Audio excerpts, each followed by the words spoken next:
Alright, hello and welcome to the final part of Campaign 7 Auspicious Shores. I am your host as always, Vernity Void, and yes, there is face cam this time.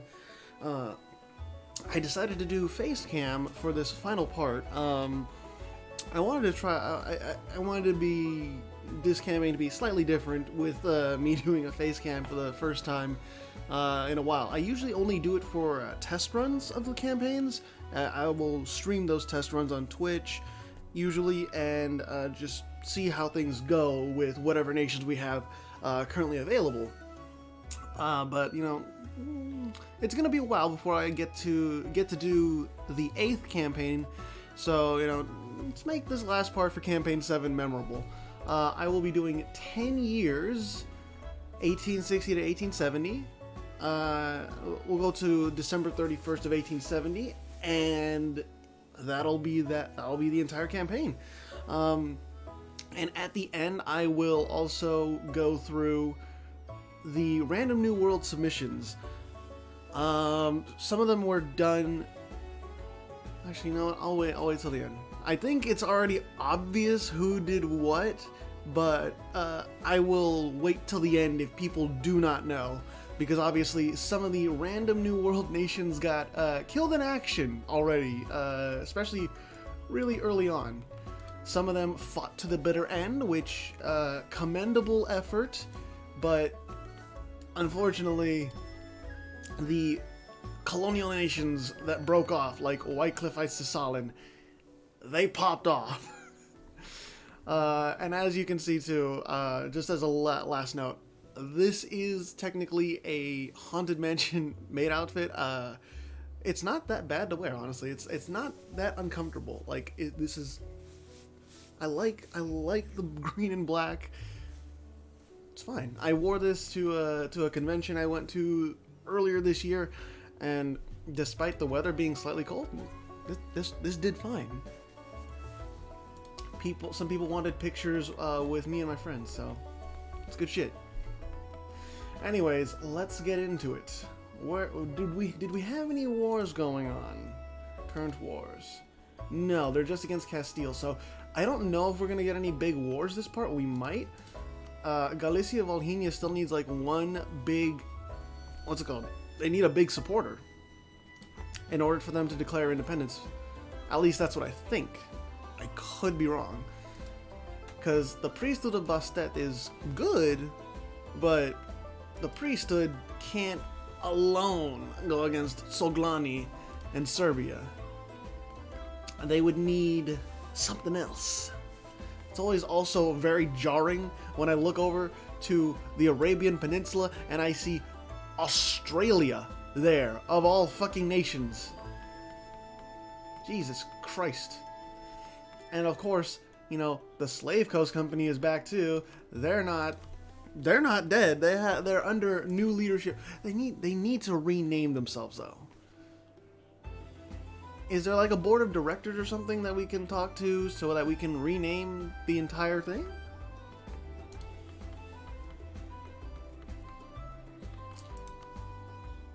Takamagahara, Monastic Federation.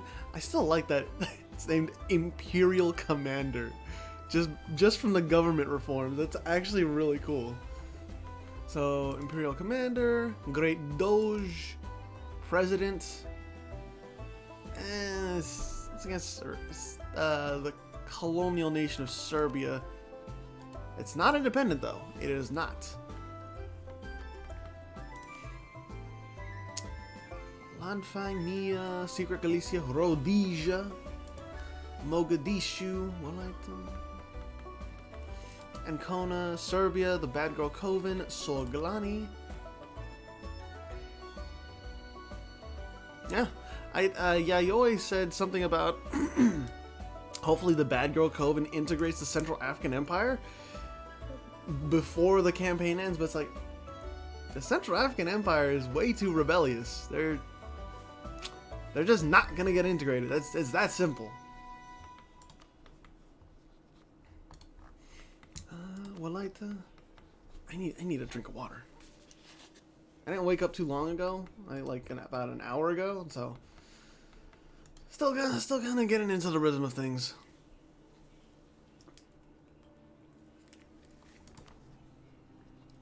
Bangladesh is allied with Australia, really. And Dragoon, Nagpur, they got like the exact same allies. These two are just, you know, they're together. They're friends forever. Okay, that's a nothing war. We're just not getting anything big. No one wants to pull the trigger for some reason. And if this campaign like fizzles out with no big war, then I mean it's disappointing, but that's just how it goes, I guess. I can't do anything about that. I'm not going to like instigate a war. This campaign is not about instigating a war. I would have recorded this earlier in the week. I wanted to get these parts out earlier, or at least this final part recorded earlier. But I'm in the last leg of my my master's degree right now, so I just recently started like my final 6 months of it. So I'm doing my capstone project, and my capstone project is basically like, here's your teaching job, or here's an unpaid version of your teaching job. Let's get you into the rhythm of things. So I've been busy with that all week, and it's the most tiring part is really just waking up early in the morning, because I usually stay up really late. I don't wake up early in the morning at all. That shit is rough. And by early, I'm talking like 6. I wake up at 6 a.m. to leave my house by 7. That shit, ugh. Prom, Ancona, Welaita, Australia, Serbia. And they're embargoing so many fucking people. Oh, okay, Constantinople, okay. Embargoed by, and then embargoing. I kind of wonder if there's a possible way to make like a trade meta nation, where it's like you're going for all the like the trade bonuses and stuff, but also what's it called, like embargo efficiency too, to like it once your nation expands enough and controls enough of a trade node that's very valuable, like what's like Constantinople or Ragusa or Bordeaux. It's like being able to embargo your rivals and stuff and keep them completely out. That could like really eat into their budgets, but not this late into the game, obviously. We look at Soglani's economics, we're gonna see some good shit. Look at this. Just look at that. Most states, once they reach the 1800s and they're of a reasonable size, they're not struggling for finances at all. They are perfectly fine. Like, they're perfectly fine to the point where they can just upgrade monuments like it's nothing. That is, upgrade monuments if it suits them, if they can use it. If they can't use it, then they're probably not going to upgrade it. It's that simple. Actually, I don't even know if you can upgrade monuments that you can't use. These benefits cannot be used because the requirements for the Golestan Palace are not fulfilled for this province. Yeah, because they're Circassian. So they're not getting any of these benefits from Golestan Palace. So you can upgrade that stuff even if you're not going to get the benefits. Really, you're upgrading that monument. Okay, you're not like super intolerant, but you're neither here nor there.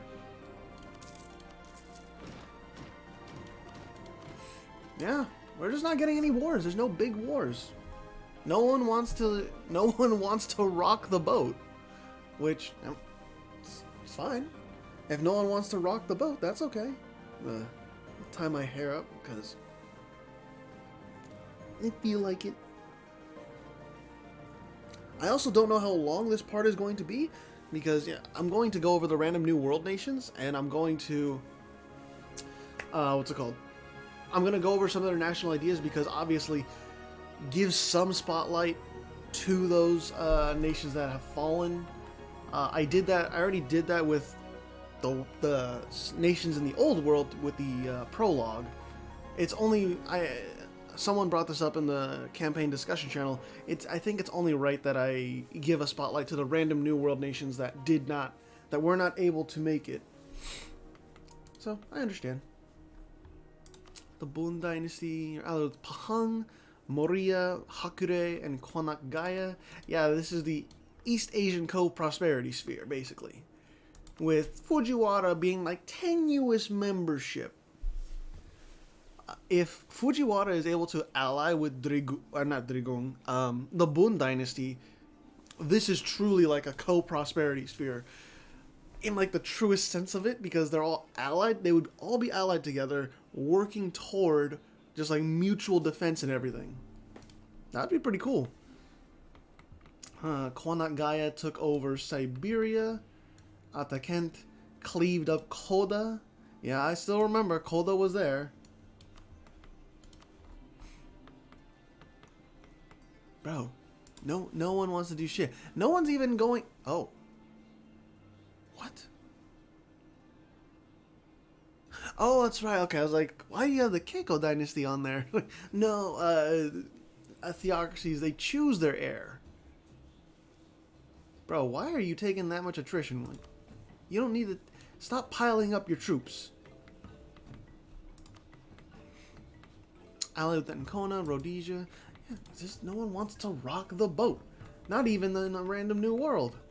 The only one that's willing to do that is Wycliffite Cisalin. And to be fair, like, Wycliffite Cisalin, they're really fucking powerful. Let's see how the development is.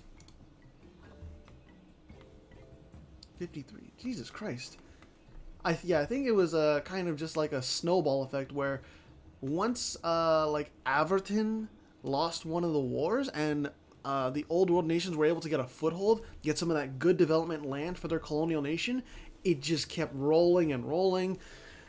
And it's just like, what can you do to stop that? You can't do much. Institution. I think the last one is imperialism. Almost every nation should have it. I can't imagine who wouldn't. Yeah, it's spreading pretty well. Alright, take me back. Oh shit, Soglani. That's some rebel issues, do you? What's your unrest like? 8.66. What? Liberty, equality, fraternity. Oh, they went for that one decision where it's like, oh, we're gonna do scientific innovation shit at the cost of national unrest.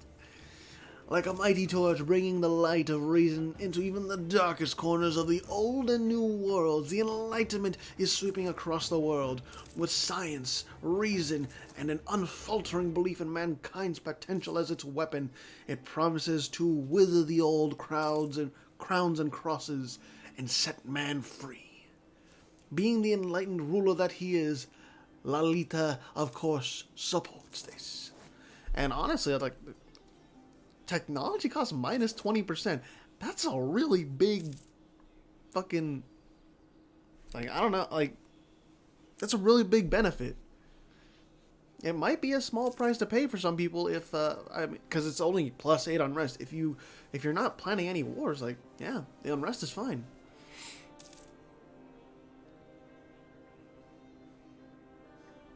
And I think these are the Russian abilities, but I think Kraven's Russian Empire selection, it did not enable Streltsy, so they need this one right here, special units expanded, in order to get Streltsy. But Soglani only has these. I'm not going to read them all, but, you know, there you have them. I'm also going to open my energy drink. I don't drink energy drinks that often. I know a lot of people like Monster Energy and all that. I take Alani. Administer the world. Alright, we only got a couple more years left. this campaign may really end on a whimper, a fizzle. I'm not entirely sure, like, I don't think there was really anything I can do to change it. Galicia Volhynia only has one supporter. Everyone is just kind of deadlocked. I don't know. Nothing's even happening in Southeast Asia, which is really rare. Like, usually Southeast Asia at least has like one or two small wars going on, but nothing. We're just not getting anything. I don't know.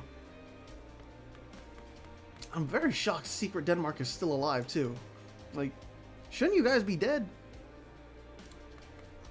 I thought they would be dead. They had so many wars declared on them.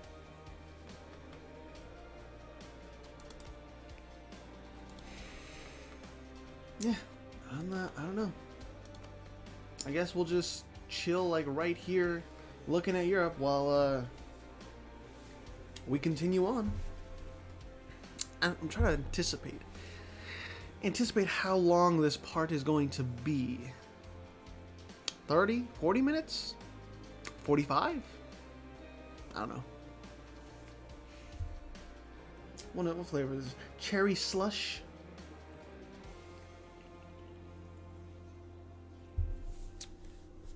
Oh.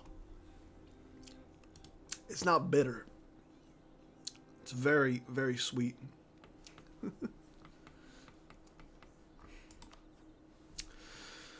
Oh. Yeah, I just not. I don't see what potential wars we're gonna get. Wow. A tiny war in the New World against Neon Kalyani. Sure. Overwhelm them with your 450k on the ground.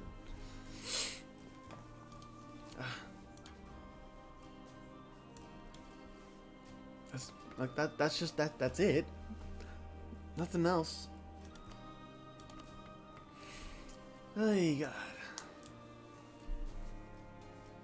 I don't know. I guess I'm just gonna take a look at some more government reforms. Let's see.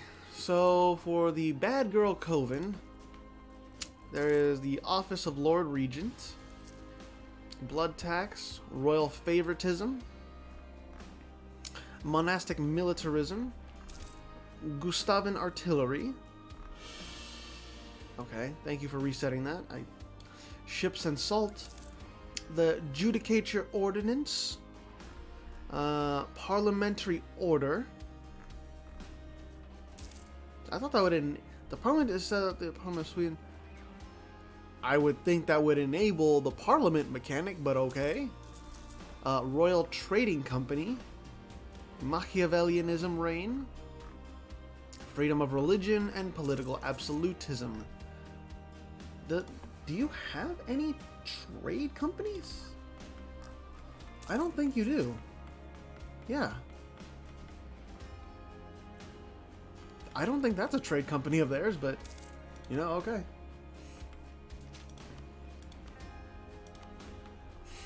Yep, okay. I guess we're gonna just close this campaign out with a whimper.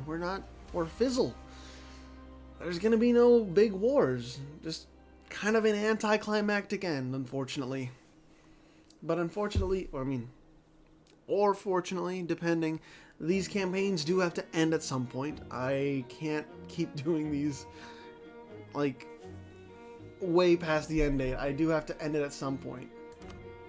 So I'll slow it down so that I don't overshoot the end date. December 31st, 1870. Slowly but surely we're grinding to a halt. And there we go. And that's the world as we have it, and on the 31st of December, 1870. I just wish we had a little bit more action in these latter parts. I really do. And I'm definitely going to take into consideration suggestions for the selection of vanilla tags like Catalonia, Yaroslavl, Walaita, because Kravens, as well as a few others, stated not concerns, but just like suggestions for like in the next campaign you could probably do this, this, and that to make the selection a little bit more balanced. Because CT-28 getting into a war really early on against Walaita and Mogadishu, it kind of sucks because they got basically rushed. What could they do? So yeah, we'll see. Campaign 8 will be a little bit different. I haven't decided like the exact parameters, the exact mods I'm going to use. It may even come out after the next DLC, in which case I'd have to wait a couple weeks after the DLC comes out to wait for the mods to get updated that I would want to use, obviously. So, I think before I do... Well, actually, I can do the random New World Nations right now. So, the maker of Averton, which was right here on the easternmost coast of the random New World, was Sekan. Sekan made Averton. I'm going to try to pronounce this correctly. I'm going to look in my DMs right now. Where's it at?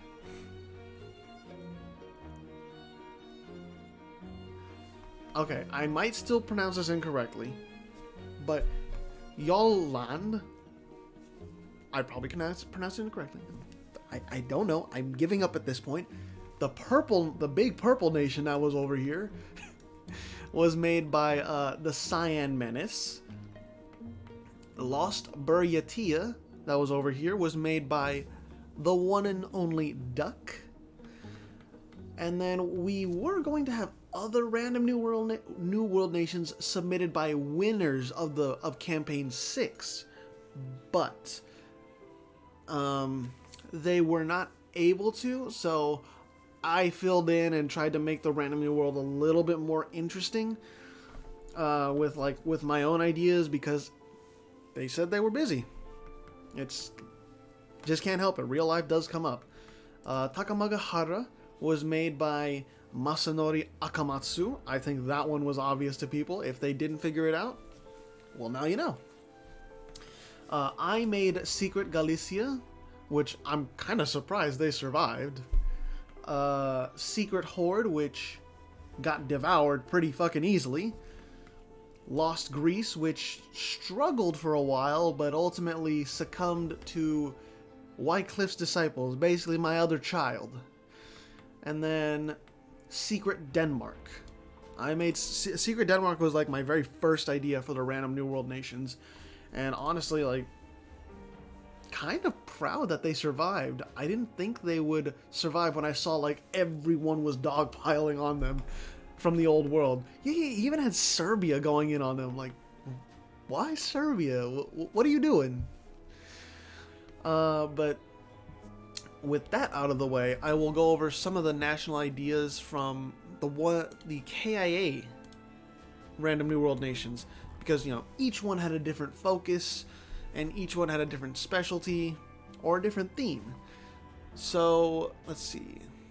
For the ones that are dead, Averton had their traditions be, I think that's provincial trade power plus 15, or no, that's global trade power plus 15%. A harsh treatment cost minus 30%. Their first national idea was deportation of pretenders. Those who claim to be Lord of Averton shall not be dealt with death, as they are our kin. Let us instead deport them to foreign shores where they can make their own life and kingdoms, like what we did to Sven, and that gave settler chance plus 15%. Their second national idea was the True Lords. The House of Alderson, founders of Averton, have reigned over this land in some form for nearly 2 millennia. The Aldersons are the rightful lords of Averton, and they shall continue to be so in the future. Yearly legitimacy plus 1.5. And then they were mostly focused on naval matters and trade, with a little bit of land morale sprinkled in at the end. But it's just as much as they tried, they couldn't get any allies because of their religion, and they succumbed to outside forces. Yolland, again, I'm probably pronouncing it wrong. They were more so focused, or not focused, but they had a more like well-rounded idea set. Their traditions were plus 15% production efficiency and plus 1 yearly legitimacy. And their first national idea was goods produced plus 20%. Their second national idea was prestige decay minus 1%, and their third national idea was settler chance plus 15%. So they were very much on a road of expansion like Averton early on, and they were able to hold out for longer, but that was really only because they started further away from this easternmost shore. If they started like really close by, just like Averton, they might have been worse off.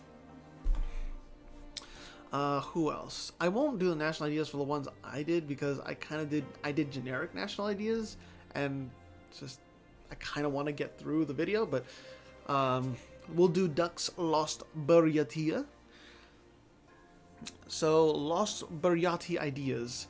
The first national idea was plus 1 hostile, plus 1%, plus 1 hostile attrition, and plus 1 diplomatic reputation. Their first national idea was, Jesus Christ, I'm hearing that music through my headset that's just over here on the table. Mongol subjects. Like the Romans before us, we shall allow foreigners to prove their loyalty to the state through military service. Finding cannon fodder should thus prove easier and cheaper. A regiment cost minus 10%. And their second national idea was ties to the Oirat. By keeping many contacts within the mercenary forces, we can ensure that we are preferential customers not out of the size of our payments, but our reliability. Mercenary cost minus 10%. And then the rest of Lost Buryatia's national ideas, they were more so focused on keeping the country together and focusing on like moving around the land over here, because if you remember, Lost Buryatia had a lot of like huge tracts of land to move across. When Wycliffite Cisalin was invading them, they were having like move all around these huge grasslands and stuff, and they won that maneuvering battle for a while until the overwhelming forces, they were just too much. Let's see. Tagamagahara. I think we all kind of know like the reason Takamagahara was able to survive, and this because they started on the west coast of the Random New World. They had the most time to expand and prepare for the arrival of any colonial nations whatsoever. So they were doing damn fine. Now for their national ideas, their traditions are development cost minus 10%, global prosperity growth plus 0.05. Their first national idea is yearly prestige plus 1, descendants from Ame. Many of the prominent clans in Japan claim to be ultimately descendant from the Amatsukami that inhabit this realm, meaning that all in Japan look to us in pride and devotion. Second national idea is Kuni Yuzuri, and it gives colonists plus 1. Unlike the heaven-like environment of Takamagahara, the middle country of reed beds is plagued with many issues. It is our duty to descend down the Ame no Ukihashi to pacify and perfect the earthly world, putting a grandson of heaven to rule there. And funny note about Takamagahara, Akamatsu DM'd me, and he was wondering like, so since we're nearing the end of the campaign, do you know what Takamagahara is based off of? And I completely took a shot in the dark because I kind of like Japanese history. I've looked into Shinto and Buddhism a little bit in my off time, and I was like, I didn't read any of the national ideas because I was busy with other shit. I was like, is Takamagahara the place where the kami are in Shinto? And he was like, yeah, that's actually spot on. This is, Takamagahara is supposed to be like where the kami are, so that the winner of Japan can reach the land of the gods. And I was like, yo, that's actually fucking cool. That is fucking great. I love it. And hey, what do you know? Moria reached the land of the gods, and they're allied. Now, some Japanese don't like the land of the gods, Hakure being... Oh no, Hakure is not there. I thought Hakure didn't like you. Let me see. What's the opinion? They're hostile. And they're neutral. Okay. So it's cold relations, but it's like there's not outright rivalry. And yeah, that's gonna be it for the random New World nations. It's just, I made Secret Galicia, Secret Horde, and all that. Like, don't really need to look at those. They're pretty generic. Just think of the old world version of like regular Galicia, regular Denmark, but transplanted to the New World. That's pretty much the entire premise I was going off of. And I like the premise, but I don't think everyone likes it. So I guess for the rest of the video, we'll go over some of these statistics. I think everyone would like that. So in terms of power projection, Ata Kent, Dragoon lost power, but that was from a while ago. I guess it's lasting power projection. So they got 100, followed by Catalonia, the Bun Dynasty. Who has the lowest power projection now? Out of like this, okay, Central African Empire. That makes sense. They're PU'd. Quadradafa with 5. Okay. Oh wait, why did I close that out? Maximum manpower. Is this? Why does this not look right? Oh, I'm at the bottom. Okay. So for maximum manpower, Catalonia blows people out of the water. Holy shit! 630, 490, 484. I should actually probably zoom out for that. Tech 111. Is that like the final tech, or is there more? There is more. They can go to assembly line. What's the final technology? 40. Damn. 40 is... I didn't think Doja Shattered Europa went to 40. That's actually pretty cool. And let's see. Income. Well, if I click on here, is it gonna tell me? Yes, it will. So income. Really, Bad Girl Coven is up there. Actually, no. Now I was at the bottom. Let's take it from the top. Catalonia. Holy shit! I think that's the power of being the economic hegemon. Wycliffite disciples, the Bun Dynasty. Hey, Bad Girl Coven is still up there. Not bad. Not bad at all. Pagarion with bad inflation. Let's see. Score comparison. I guess we can look at score comparison. Who was it? So for... Oh, no. Through the Ages, that's what we wanted. So for the Age of Discovery, the Priesthood of Bastet was at the top, followed by the Flandrersram and the Bun Dynasty. In the Age of Reformation, the Flandrersram was on top, followed by the Bad Girl Coven and the Priesthood of Bastet. In the Age of Absolutism, Zurich was on top, followed by the Flanders realm, and then Ancona. In the Age of Enlightenment, excuse me, Catalonia was on top, followed by Zurich, and then Ancona. In the Age of Industrialization, in first place was Catalonia, followed by Wycliffite's disciples, and then Zurich. And then in the Age of Revolutions, there was no competition. Catalonia was on top, followed by the Bun Dynasty, and then Wycliffite's disciples.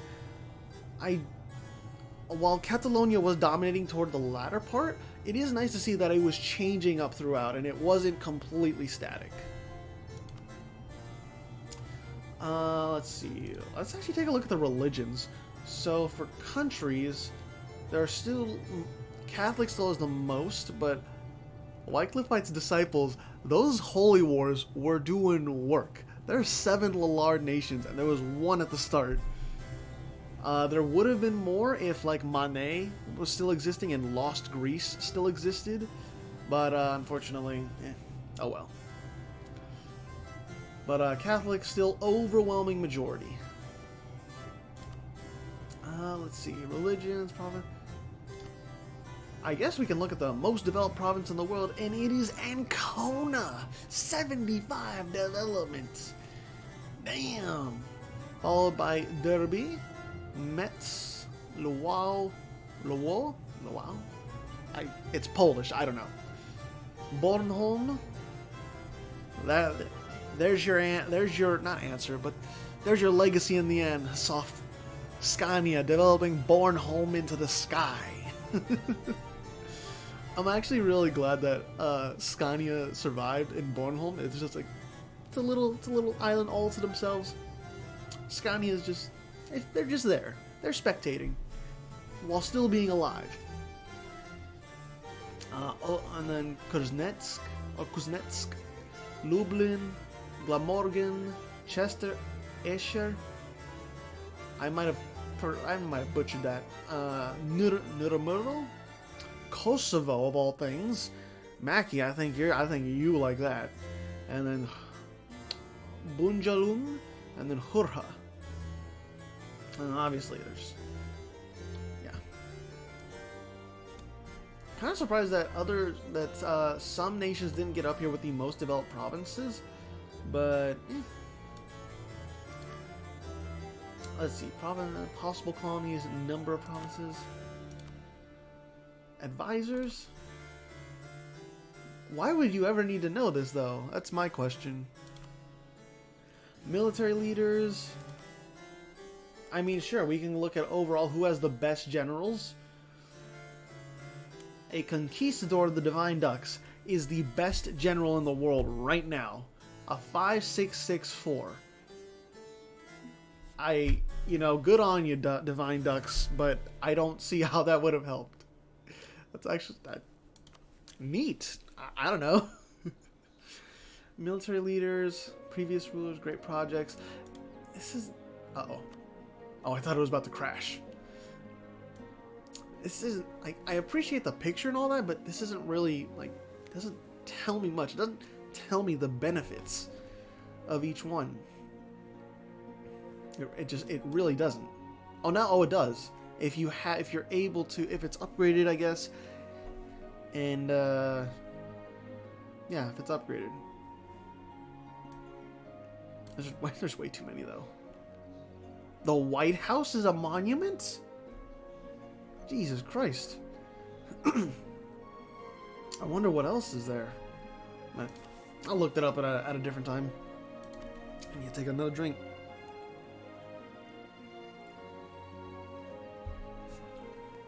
Oh. Wow. Oh. Actually, let me see what the campaign awards are for. Previous campaign winners. Alright, so I know what not to look at. So in terms of highest morale at the end, we have Zurich at the top, followed by Ancona, and then Amdo, and then after that the next player nation is Fujiwara at 9.11. Again, no one is at war. Like, literally, no one is at war, so these numbers take them with, the land maintenance not being there.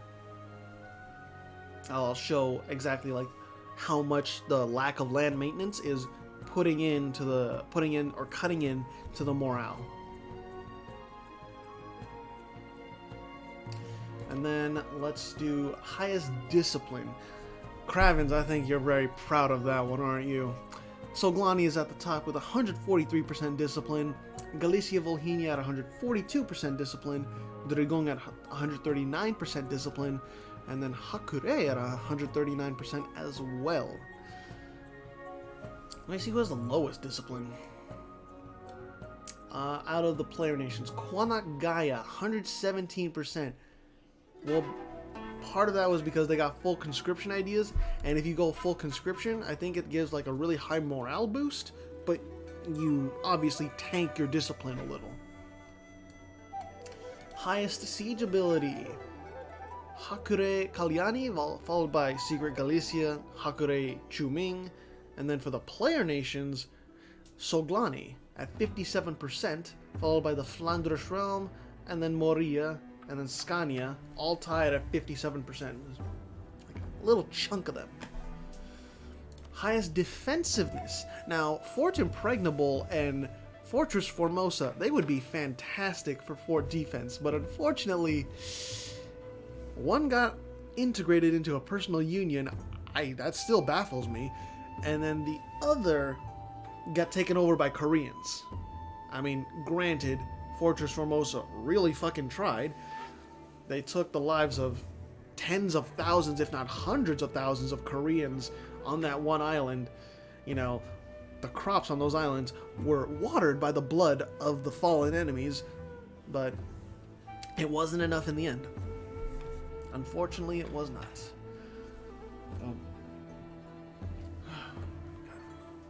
So for defensiveness, the Bun Dynasty is highest, followed by the next player nation of Soglani. So Bun Dynasty at 78% defensiveness, Soglani at 68% defensiveness, and then Nia at 57% defensiveness. Kind of surprised that vanilla nations, aside from Secret Galicia, made it this high with defensiveness.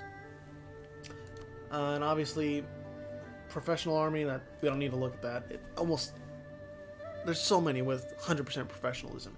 The only time they did not have 100% professionalism in this later part of the campaign is if they went into a really tough war for like more than a few years, and they needed manpower, so they just start slackening recruitment standards just to get more manpower in the pool. For army tradition, highest is Secret Galicia, followed by Quadradafa. Really? That's actually really cool. Completely out of nowhere, like Quadradafa coming in with the highest army tradition of player nations in the old world. And then Ancona coming in just a little bit behind. Quadradafa at 77% army tradition, Ancona at 73% army tradition, and then Wycliffe's Disciples at 63% army tradition. Now, who had the lowest out of the player nations? Slave Coast Company at 24%, tied with Hakure at 24%. So Hakure was just becoming pacifist. Let's see. In terms of total force limit, the possible number of troops that they could field. Catalonia's at the top at 743 regiments, followed by the Flanders Realm and the Bun Dynasty, hovering in the 500s. Soglani's in the 500s too, so I'll mention them as well. And then for actual total number of forces on the ground, it's the same thing: Catalonia, Flanders Realm, Bun Dynasty, Soglani. They didn't have any big wars in this part, so it's just like, okay, no one's really testing their military, no one's really losing anything. Everyone's on full manpower too. And I guess there's gonna be I'm gonna look at this right now. There's gonna be no winners for this category. There's gonna be no winners for that category. I think I will announce an alternative award for this one, and then I'm putting in an awkward spot with this because it was gold and silver are like steel and iron, have the highest amount of hired mercenaries, but since there's been no wars, no one's hired any mercenaries. So I will think upon things while this is uploading, and I'll get an alternative campaign award for that. We'll see. Who had the most cavalry? Catalonia. Okay, that makes sense. But honestly, Soglani, they kept up their numbers. Craven's, like, he wasn't wrong with investing into cavalry. It was pretty fucking, like, pivotal. Let's compare the navies. Let's compare the... Who are the most heavy ships, actually? Wycliffe's Disciples, Ancona, at 65, okay. Who had the most light ships? Who was protecting trade the most? Flandre Cisalin, and they are still underneath the Flanders realm. They hate the mother country, but they're up there. And even Australia's up here. Holy shit. Who was ready to do naval invasions, though? Ancona was, Catalonia was, so was Quanagaya. I mean, if Quanagaya and the Bund Dynasty, they have to be ready to do naval invasions because they had to invade Fortress Formosa. So, yeah. Good naval stuff. Who was taking the most losses, though? In terms of total, Catalonia was taking the most, 4.75 million, followed by the Bund Dynasty and Zurich. They're actually tied. Really? I mean, the Bund Dynasty is a little bit higher, but they're pretty much tied. Who had the least amount? Slave Coast Company? No. It was out of the player nations. We've got to go up. Pahang, Bali, Moria. Wow. Moria had the least amount. Less than 200,000 lost overall. Like, this might be like one of the most pacifist tags in this entire like AI only series, because I should preface that most pacifist submission in this entire AI only series that survived from beginning to end without being subjugated or anything. Because Moria, they had it chill, they had it easy. Japan was easy life this time. It really was. Real fucking easy. Rhodesia had it pretty easy too. There was only one big war in East Africa. Only one. I guess we can look at some economic stuff. Let's look at some income comparison. Who's taxing their people the most? Zurich. Why am I not surprised that German taxes are the most efficient? I don't know. Followed by Catalonia and the Flanders realm, Soglani. Let's do production. Who was producing the most? Catalonia, followed by Flanders Cisalin, the Bund Dynasty, Soglani, Zurich. And who was trading the most? Who was taxing trade the most? Wycliffe Disciples, by a long shot. And then Ancona, Mogadishu, the Bund Dynasty. And then Flanders realm all the way down here now. Trade is very iffy, I think. If you have to be at the end nodes to really make a good profit off of trade, I think. And what about tariffs? Really, not that much off of tariffs. I guess that's because once they're rebellious, once they're over 50% liberty desire, colonial subjects don't provide any more tariffs. They're close to rebelling, obviously. So that makes sense. They don't even need the tariffs, though. Is there anything else? Income? Inflation?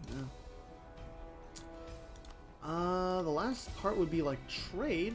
That's actually, we can see...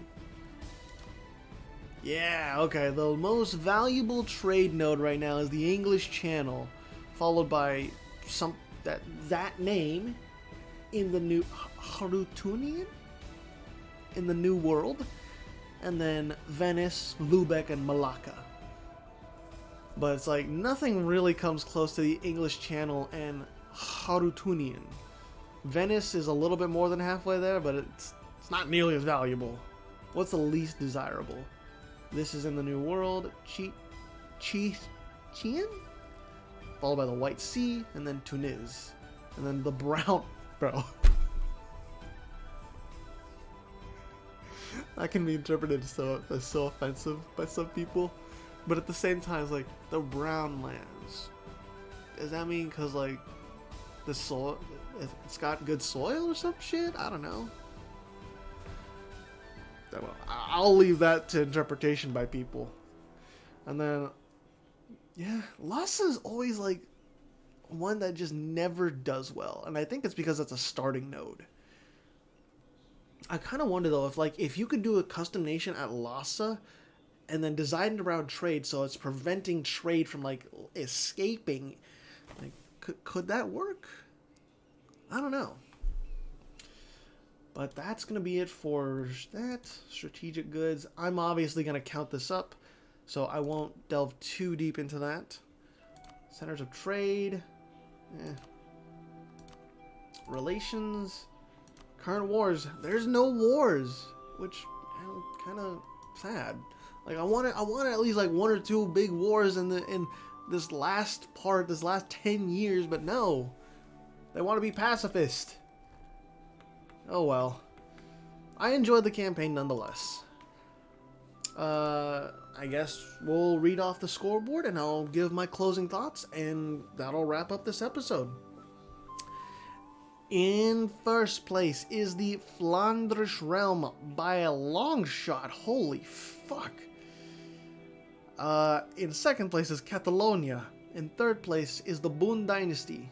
In fourth place is Zurich. In fifth place is Wycliffe's Disciples. In sixth place is the Bad Girl Coven. In seventh place is Serbia. In eighth place is Wycliffite Cisalin. In ninth place is Soglani. In 10th place is Atakent. In 11th place is Ancona. In 12th place is Takamagahara. And the only hegemon, the one to maintain their hegemony throughout all of this, or through a lot of this, is Catalonia. No one was able to beat them after they claimed this hegemony. It's just, they're doing so well. And yeah, I guess we'll wrap it up here. Thank you all so much for watching. And I want to thank everyone again for submitting nations. This is really fun for me to do, genuinely. I really enjoy each and every campaign I do. It's genuinely really fun to record these and just see what plays out. Even if my submissions get decked and it's like it goes really poorly for my guys, I'm still really happy to see like all of these nations just battling it out and people conversing, like getting creative with it and having banter going back and forth. Like Yayoi and Kraven's battling it out and whose submission is better. Hasaf thinking that like, oh yeah, Fortress Formosa can beat all the Koreans. Or, Maki rooting for his Tibetans and Siberians. Masanori Akamatsu rooting for his boys in Japan because, the test run stipulated that, they're probably gonna win, but it completely turns around when Pimenta's submission strikes back. It's fun stuff. I don't know if I'll ever do the Random New World again because someone pointed out it did get kind of sidelined after a while because there just wasn't that much there, unfortunately. Instead of doing a special like an extra slot specifically reserved for the New World, that was instead reserved for Africa, and to that credit, it made Africa a lot more interesting. There were a lot more submissions there, but in its stead, the Random New World was kind of meh. It wasn't all that interesting in comparison, unfortunately. So I don't know if I'll ever do the Random New World again. We gotta see. And I'll obviously do the culture map. As for when Campaign 8 can be expected, it's probably gonna be around December. I would say, yeah, probably December is the best bet because I'm going to be busy with my capstone project for my master's degree throughout all of throughout all of September, October, and November, it's just like I'm gonna be locked down just 4 to 5 days a week, 8 a.m. to 3 p.m. and then with cohorts after that because I gotta converse with people and collaborate. So it's gonna be really tiring for me over these coming months, and I'm not willing to like try to do this on the side. If you know, maybe if I did a Patreon sort of thing, I would be more inclined to, but I don't want to like make these campaigns into something that people like feel like they're obligated to give money to. This is purely because I like to host these things. I like to see people's creativity, and I want to do something for people that they feel like they're getting some genuine enjoyment out of. If people are not getting genuine enjoyment out of these campaigns, I would like them to tell me. I would like them to give me feedback for how it could be improved. Just like how people were contributing like, hey, the vanilla tags, they should be selected a little bit differently. Can we do this, this, and this? I appreciate that. And people will suggest too, like, oh, can we use this, this, and this mod? Like, we might. I'll try it. Even Mackie contributed a lot. He did the what's it called? What is it called? He did the emblems and colors mod, mashing those together and making a bunch of cool symbols for custom nations to use for these campaigns. And it's a custom mod too. It's like, I think it's a privated thing on the workshop, but it's like, in order to make these campaigns just a little bit more creative, Mackie helped out on his own, and that was really cool of him. So if people like, if they have ideas on how to make these campaigns a little bit more fun, a little bit more interesting, I'm down for it. I can't guarantee I'm gonna take up every suggestion, obviously, because after all, these are my campaigns. I do run them in the best way I see fit, but I'm not gonna be like, nope, no criticism, no suggestions, you go away. No. But I think that's gonna really be it for now. I don't have much else to say other than, you know, I'm looking forward to Campaign 8. I hope people really enjoyed Campaign 7.